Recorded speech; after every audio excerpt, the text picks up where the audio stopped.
आज हम लोग बात करने वर्ल्ड हैप्पीनेस डे के बारे में। वर्ल्ड हैप्पीनेस डे कब मनाया गया, इसके इंडेक्स के बारे में बात करेंगे। इसका इंडेक्स कौन जारी करता है, भारत की रैंकिंग क्या है, भारत के पड़ोसी देश की रैंकिंग क्या है, किन मानकों पर मापा जाता है, इन सभी के बारे में चर्चा करने वाले हैं।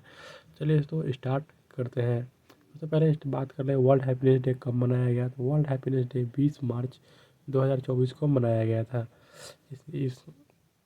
इस अवसर पर यूनाइटेड नेशंस के सस्टेनेबल डेवलपमेंट सोल्यूशंस नेटवर्क ने हैप्पीनेस इंडेक्स 2024 की रिपोर्ट जारी की है। वही बात करें तो भारत की रैंकिंग की, तो भारत की रैंकिंग इस बार 126 रहा है।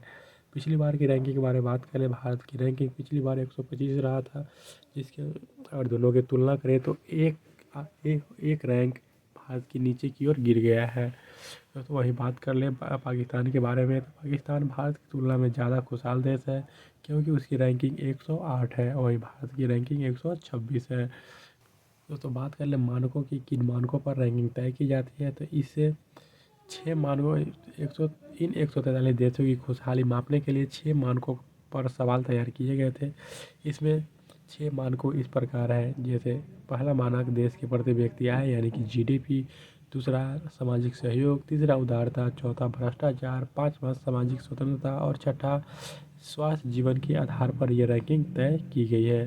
दोस्तों बात करें भारत के पड़ोसी देश के बारे में। तो भारत के पड़ोसी देश यानी कि चाइना की रैंकिंग के बारे में बात करें तो 60 है, वहीं नेपाल की रैंकिंग 93, बांग्लादेश की रैंकिंग 129, पाकिस्तान की रैंकिंग 108 और म्यांमार की रैंकिंग के बारे में बात करें 118 और अफगानिस्तान की रैंकिंग 143 देशों में 143 रैंक है किसका, अफगानिस्तान का।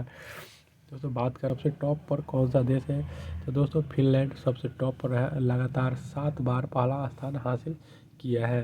यानी कि फिनलैंड लगातार 7 सालों से टॉप पर रहा है, यानी कि खुशहाल देश में नंबर 1 रैंकिंग रही है। 143 देशों की रैंकिंग में सबसे टॉप पर फिनलैंड है, और आखिरी देश पर सबसे आखिरी स्थान यानी कि आखिरी रैंकिंग में अफगानिस्तान रहा है।